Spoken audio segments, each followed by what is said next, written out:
The Kings are suddenly on a losing streak, and a former King has a big night. We'll talk about that and more on this edition of Locked On LA Kings. You are Locked On Kings, your daily podcast on the Los Angeles Kings, part of the Locked On Podcast Network, your team every day.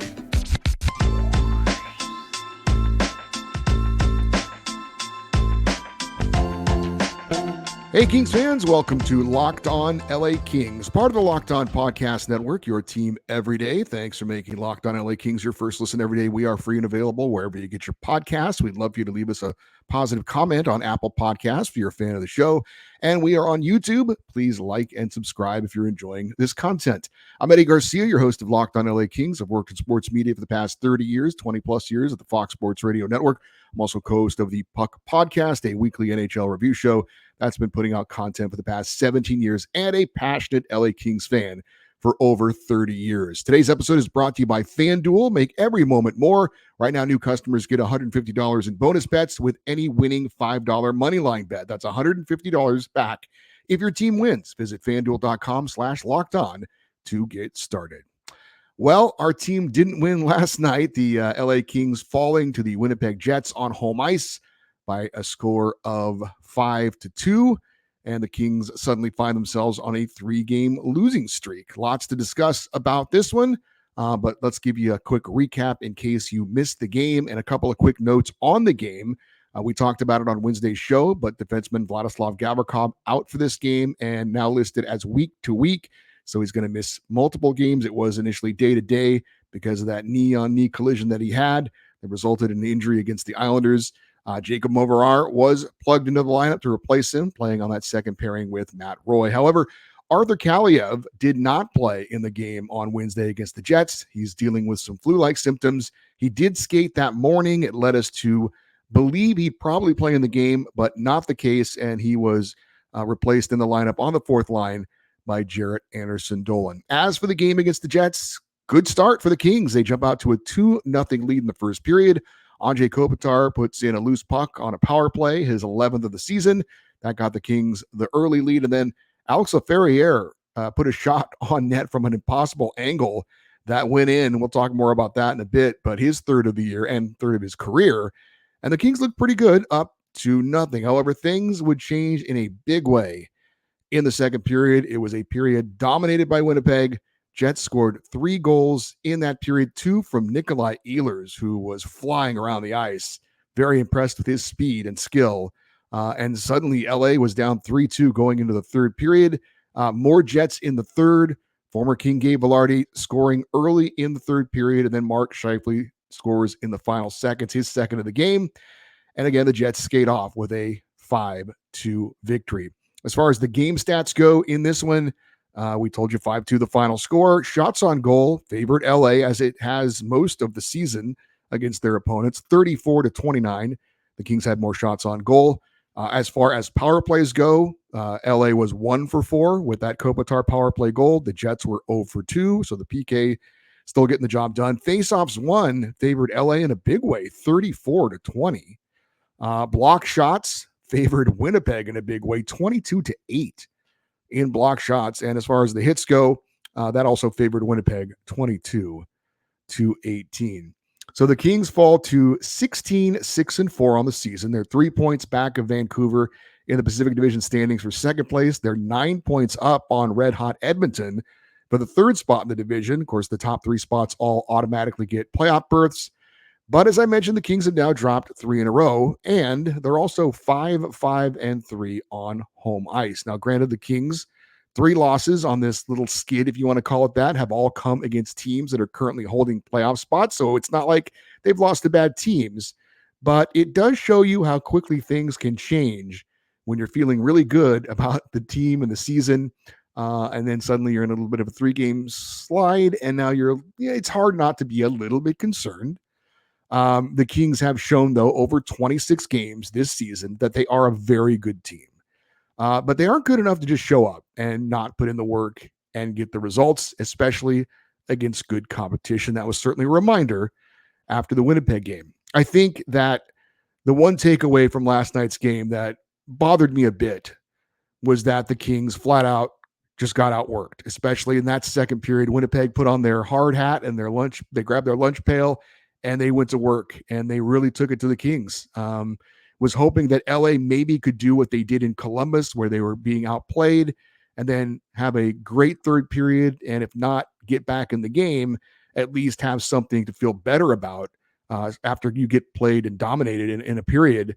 But unfortunately, that did not happen. The Kings had to kill off a penalty that was taken by Quentin Byfield in the final seconds of the second period. It carried over into the third, and it seemed like that kind of kept the momentum going for the Jets. Mentioned the Columbus game. The Kings, of course, were able to come back in that third period, end up winning the game. But it seemed that, the Kings couldn't get in a rhythm. They were chasing a lot in this game, especially in that second period. And you don't want to overreact to one loss or even a handful of games. But I thought the loss against the Jets in that second period, the way they were dominated, it did bother me. And the Kings are obviously a very talented team. I think they're as talented as any team in the league. But it has to be the combination of talent and work that gets you to win games, especially in the playoffs. We saw it with Vegas last year. And of course, you typically see it with your Stanley Cup champions, but it is that combination of talented players who are going to put in the work and win those hard-fought games. And the Kings, we've seen them sometimes get off to good starts and then kind of cruise.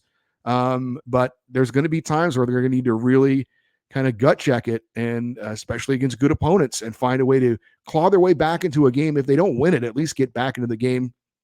And that it was unfortunate that did not happen against Winnipeg. There's an old sports cliche: you're never as good as your best win and never as bad as your worst loss. And this was not the worst loss of the season for the Kings. But again, that second period, it was very worrisome how badly they were outworked and outplayed, and especially on home ice. And it was pointed out, and rightfully so, and we're going to get a quote from Todd McLuhan here in a second, hear what the Kings head coach had to say about it. But the Kings in that second period certainly were caught on the ice at times a bit too long in the shifts. It affected some of their line changes, and that kind of had a bit of a domino effect. And I think that was accurate. I think that is certainly part of the reason why the Kings had the issues. But those things happen when you're outworked. And I think most distressing, how are the Kings outworked by an opponent who was playing their third game in 4 days, an opponent that had just played the night before on the road and lost? The Kings had a full day off. They had a practice day before having to face the Jets, and they still got outworked. They did not look like the team that had the more energy. And so that second period to me was as concerning of a period as I've seen from the LA Kings all season. As for what head coach Todd McLuhan had to say after the game, he said that we got slapped here a couple of times. Maybe our team needs that a bit. I'm concerned about game management again. I'm concerned about playing in pieces. 4 fresh guys and 1 tired guy. I don't know how many times tonight somebody missed a shift because somebody couldn't get off the ice. Sometimes that's a large part to what the other team is doing to you, hemming you in. But I don't think we played as units of 5 right now. I don't know if there is a little selfishness creeping in, but it'll be addressed and it will be fixed. Certainly hope that will be the case. Look, these guys are not stupid. If you show them the tape of that second period, and again, give credit where credit is due. I thought the Jets played an amazing second period, but the Kings are better than what we saw in that game, and certainly better than what we saw in that second period. So hopefully, as Todd McLuhan said, that will get fixed, that will get addressed, and we won't see much more of that going forward. Well, Gabe Vilardi gets his revenge. We'll talk about that and 2 Kings in the spotlight. That's coming up next on this edition of Locked On LA Kings, your team every day. Hey, score early this NFL season with FanDuel, America's #1 sportsbook. Right now, new customers get $150 in bonus bets with any winning $5 moneyline bet. That is $150 if your team wins. And if you've been thinking about joining FanDuel, there is no better time to get in on the action than right now. As much as we love betting on NFL games, you can bet on NHL games too, of course. I want to place a bet on the Kings to win their next game against the Seattle Kraken. Do you think the over-under will be more or less than 6.5 goals? By the way, if you didn't know, they're always 6.5 goals. Just use the FanDuel app because it is, again, super easy to use. There is a wide range of betting options, including betting on the point spreads, player props, you've got over-unders, and more. So visit FanDuel.com/lockedon and bet on the NHL and NFL this season. FanDuel, the official partner of the NFL. Well, as usual, we talk about what we like and didn't like from the game. And I guess I should also mention, we usually break down a little bit of what happened with the goaltender. Cam Talbot was in net. I thought the 2 goals he allowed from Nikolai Ehlers were goals that no goalie's going to stop. Nikolai Ehlers was very impressive in this game. And again, Winnipeg was playing without their top goal scorer and top point producer in Kyle Connor, who's going to be out multiple weeks. That also rubbed a little salt in the wounds that their best offensive player didn't even play, and they still got a convincing win. But the 2 goals allowed by Nikolai Ehlers, I thought, were certainly not soft goals. Ehler had jump that nobody else on the ice did, and he rang a couple of shots, one off the post and in, and the other one up in the top corner. There was one goal that Gabe Vilardi scored on a backhander that was he showed great hands. We know Gabe Vilardi has great hands. A backhander, almost like a no-look kind of shot into the upper corner. Hard for Talbot to anticipate that. Then there was a rebound goal that he allowed. He just was a split second off from covering the puck, and it was Gabe Vilardi in front who kept the puck alive, and it was able to get over to the side of the net where Mark Scheifele was able to tap it in. So all in all, certainly not one of Cam Talbot's better games, but I'll put it this way. He was no worse than his teammates were on that night. And I think early on, I thought Cam was actually very good. But again, he didn't get much support from his teammates in that one. As far as what we did like, not a lot, to be honest with you, but it was great to get off to a 2-0 lead. That usually bodes very well for the LA Kings getting off to a good start and getting the first goal or two. The Kings have been very successful when that has happened this season. Unfortunately, it wasn't the case in this one, but always good to get off to a good start. Got to have 3 periods of hockey, though, to put it all together. I didn't want to talk about the Alex Laferriere goal, which was a wonderful shot, amazing skill, and kind of a veteran move from a rookie. If you didn't see it, he shot the puck from a bad angle, almost an impossible angle. He was literally below the goal line by maybe a couple of centimeters, and he banked it off of the head of goaltender Connor Hellebuck and in the net. Now, I don't know how long that trick has been around, but Sidney Crosby was the first guy that I noticed doing it fairly regularly and scoring off of it. So I don't know if we can give that credit to Crosby or not, but that's where I've seen it from. And, when the goaltender, and Connor Hellebuck's a big goalie, when you go down and you're hugging the post because, a player is on an angle kind of from the corner, there's a little bit of space if you're kind of down on a knee, right over your shoulder and kind of next to your ear.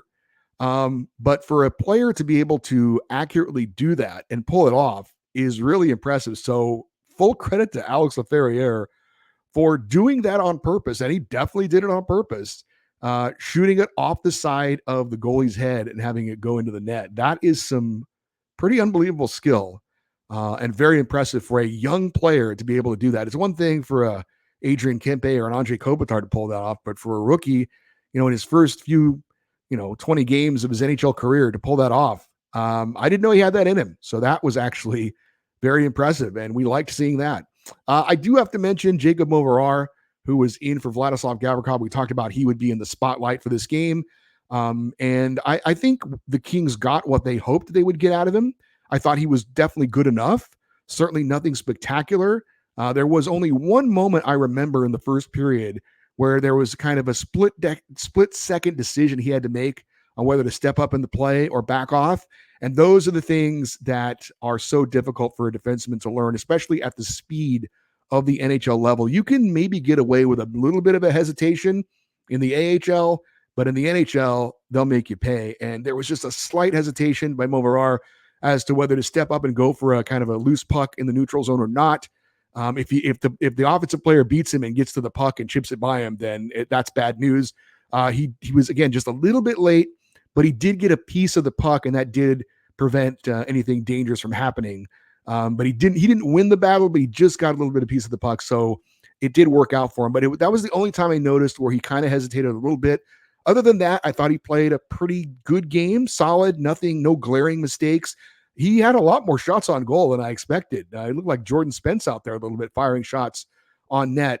So all in all, I thought a good performance from Jacob Moverar. Not sure how much more time he's going to get going forward. I think Tobias Bjornfoot has now kind of rejoined the team from that conditioning stint, so wouldn't be surprised to see Bjornfoot in the next game, but we'll see. All in all, I thought Jacob Moverar did a decent job. And I didn't want to single out Trevor Moore. He was so close to scoring so many times. Maybe it's a different game if he's able to get a couple of those in. 8 shots on goal in the game, and I know he had at least 2 really grade A scoring chances, just couldn't finish, but I thought offensively Trevor Moore stood out as something that we did like. As far as what we didn't like, well, we mentioned it, getting outworked. You never want to see that, regardless of the opponent, regardless of the circumstances. That second period was again, full credit to Winnipeg. Sometimes you do have to credit the opponent, but the Kings just did not match the challenge that Winnipeg put on them. Blowing a 2-goal lead. The Kings had one game this season where they had a 2-goal lead and they eventually lost, and that was in a shootout against Vegas. That was until this past weekend. So the Kings have now lost 2 games in their last 3 where they had a 2-goal lead. And I think their record before Saturday's loss to the Islanders was something like 10-0-1, 11-0-1, where they jumped out to a 2-0 lead. And now the Kings have lost 2 of their last 3 games where they had a 2-0 lead. So happened against the Islanders, happened against the Jets. So that's surprising and something we have not seen and something we don't like. We don't want to see that again. And the Kings at home, it's still not as good as it needs to be. 5-5-3. Thankfully, the road record is spectacular, but the home record is just okay, and it's got to be better. Home ice advantage is something that good teams use to play better, and the Kings just haven't done that so far this year. As far as what we didn't like, obviously Gabe Vilardi sticking it to the Kings, not something I liked seeing. I'm sure you didn't like it as well if you're a Kings fan. I mean, you got to give credit where credit is due. Gabe Vilardi had a great game, a career game, first 4-point game in his NHL career with 3 assists and the goal. By the way, Alex Iafallo didn't have a point in his return, but it was all about Gabe Vilardi. And it was about him going into the game, as we talked about on Wednesday's show. He certainly looked like he played with a chip on his shoulder. He pretty much said as much after the game when he was asked if this kind of settles things, and he said no. And I can't blame him for that. And I've been around professional athletes enough to know that they'll use anything they can to motivate themselves to play well. And you can't deny, if Gabe Vilardi has some bad feelings about being traded away by the Kings, about what happened in the first meeting with Blake Lizotte where he got hurt. Those were real things, and he clearly wasn't happy about either of them, and he used that to motivate him. It certainly appeared, and he got the job done. So for this game, you got to give him credit. The first game, the Kings won. He ended up getting hurt, so round 1 went to LA. Round 2 goes to Vilardi, and we'll see what round 3 has to offer. The Kings and Jets will play each other one more time late in the year. So we'll see how that goes. And I haven't really looked on social media, and nor will I probably, but I'm sure there are the people out there.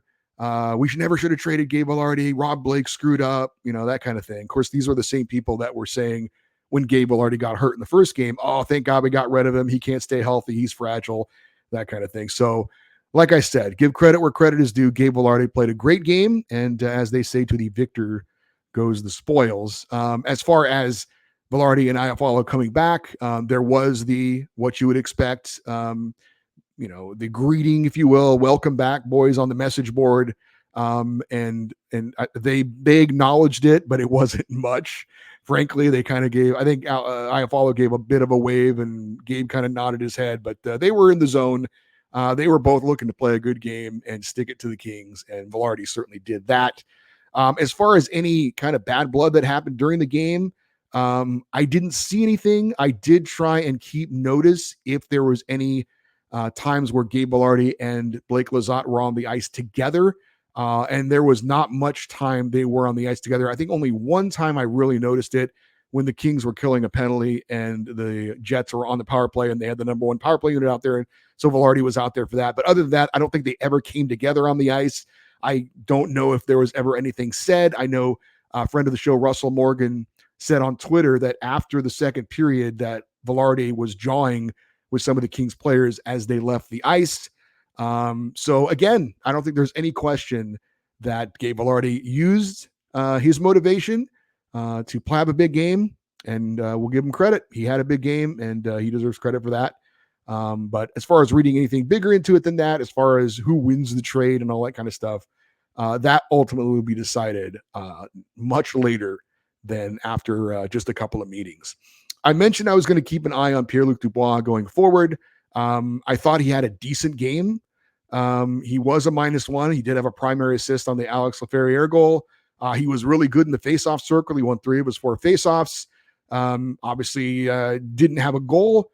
And you look at the other side, and you see the other guy that one of the guys he was traded for had a 4-point night, and it's easy to say, complain about that. But I actually thought Pierre-Luc Dubois played a decent game. There were a lot of Kings that didn't stand out as well. And I was going to say, Philip Deneau had a bad turnover that led to a goal. And they're like, it's not the Kings' night when Philip Deneau makes a glaring mistake and it leads to a goal, because that almost never happens. So, but I honestly thought Pierre-Luc Dubois played okay. I thought he played okay. Some people I'm sure will not agree with that because they expect a lot more from him. But I thought overall, if you looked at it objectively, I thought he was certainly not the worst King on the ice in that game. That is for sure. We are going to look ahead to what the Kings have coming up and also say goodbye to an old school LA King. We'll do that next here on Locked on LA Kings, your team every day. Great athletes have one thing in common. They take care of their bodies. And a huge part of that starts with optimizing whole body health. A lot of them also drink AG1 with daily serving. Each day, you're setting yourself up with 75 high-quality ingredients that give you key daily nutrients and support energy, focus, strength, and clarity. It is a micro habit that delivers macro benefits and helps everybody take great care of their health every day. If you mix one small scoop with a cup of water and drink it first thing in the morning, you're done. That's all you have to do. And it costs less than $3 a day, which, if you ask me, is a pretty good deal. It is really effective as far as a daily habit with high quality sourced ingredients. It is a win-win. If a comprehensive solution is what you need from your supplement routine, then try AG1 and get a free 1-year supply of vitamin D and 5 free AG1 travel packs with your first purchase. Go to drinkag1.com/NHL Network. That's drinkag1.com/NHL Network. Check it out.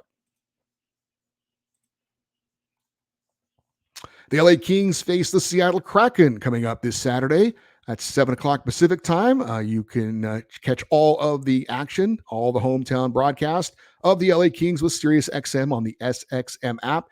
Just search LA Kings. Well, speaking of the Seattle Kraken, as the Kings move forward, trying to snap that 3-game skid, they'll be on the road on Saturday, and the Kings start a very interesting stretch of games starting on Saturday in Seattle, and then their next 6 games, so 7 straight games, are against Pacific Division opponents. 2 games, home and road against the Kraken, 2 games against the Sharks, road and home, a home game against the Flames and Oilers, and a road game against Vegas. So interesting that the Kings' schedule so far has seen them only play 2 division opponents. They had a home and home against Vegas, and then they had a road game against the Anaheim Ducks. So a lot of Pacific Division rivals coming up here over the next couple of weeks.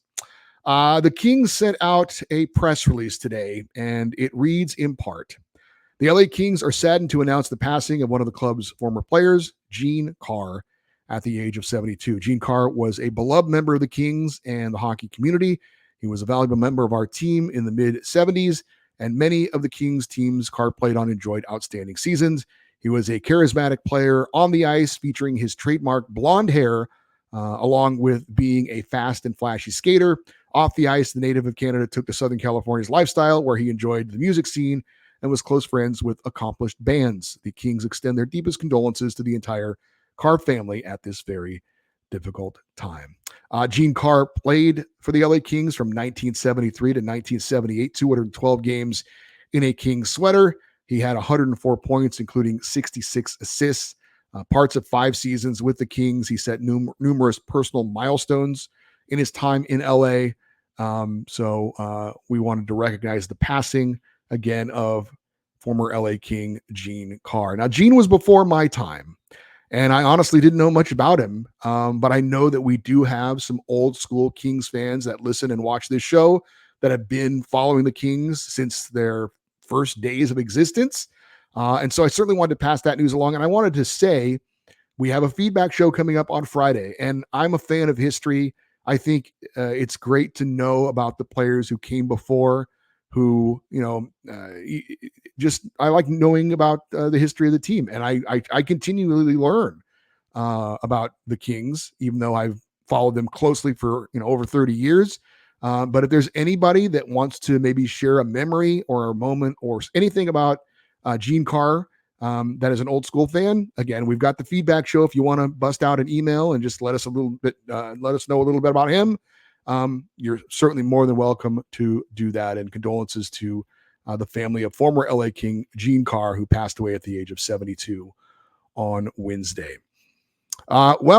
We do have that feedback show coming up on Friday to close out the week, as we do every Friday. If you want to be a part of that, the email address is lockedoneddie@gmail.com, EDDIE. Everydayers know this. You can also leave your comments in the YouTube section as well if you are watching on YouTube. We would love you to stay interactive with us on social media as well. And you can also post your comments that way as well. You can do it on Twitter or X or whatever you want to call it, Instagram as well.